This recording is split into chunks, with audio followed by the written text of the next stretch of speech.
अगर आप छोटे मोटे दर्द के लिए इस टैबलेट का इस्तेमाल कर रहे हैं जिसमें होता है कीटोरोलॉग, बहुत सारे ब्रांड नेम से ये अवेलेबल है, तो आपको इसके बारे में ये चीज़ें पता होना ज़रूरी है। मेरा नाम है डॉक्टर दीपक और आपका मेरी वीडियो में स्वागत है।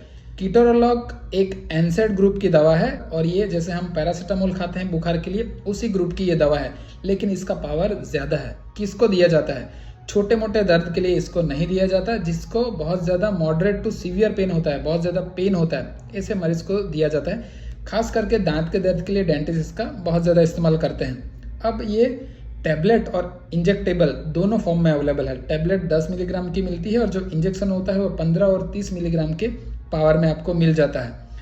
कितना लेना है? दिन में एक मरीज इसको 40 मिलीग्राम तक ले सकता है। 10 मिलीग्राम की टैबलेट आप 3 से 4 बार ले सकते हैं, तो इससे आपका 40 मिलीग्राम 24 घंटे में ही लेना है, उससे ज़्यादा आप नहीं ले सकते।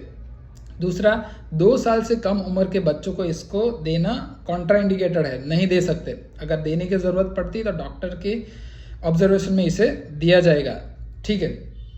अब कितने दिन तक ले सकते हैं? इसे आप 5 दिन तक ले सकते हैं, उसके बाद लेने की ज़रूरत पड़ती है तो डॉक्टर की सलाह अवश्य लें।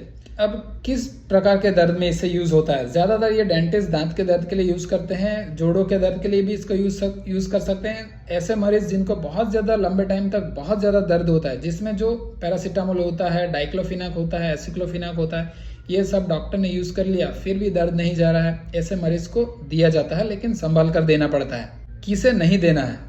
जिसको किडनी की बहुत ज़्यादा दिक्कत है उनको नहीं लेना है। प्रेगनेंसी के दौरान बहुत सोच समझ कर लेना है, डिलीवरी के टाइम नहीं देना है।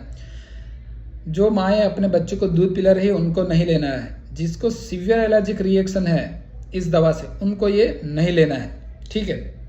दूसरा कि जिसको कोई मेजर सर्जरी हो रही है उनको भी ये लेने से पहले डॉक्टर की सलाह अवश्य लेनी पड़ेगी, क्योंकि ये ब्लीडिंग बढ़ा देता है, हार्ट अटैक का जोखिम भी बढ़ा देता है। इसलिए हार्ट की कोई सर्जरी हो रही हो, CABG जैसा, कोरोनरी आर्टरी बाईपास ग्राफ्ट जैसा सर्जरी हो रही है, उनको भी ये सोच समझ कर लेना चाहिए।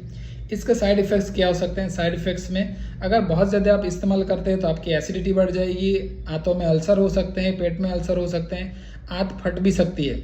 दूसरा, आपकी किडनी का कोई छोटा मोटा दिक्कत है तो ये इससे बढ़ा सकता है। ब्लीडिंग डिसऑर्डर है, कहीं से खून निकल रहा है तो ये बढ़ा देगा, ठीक है।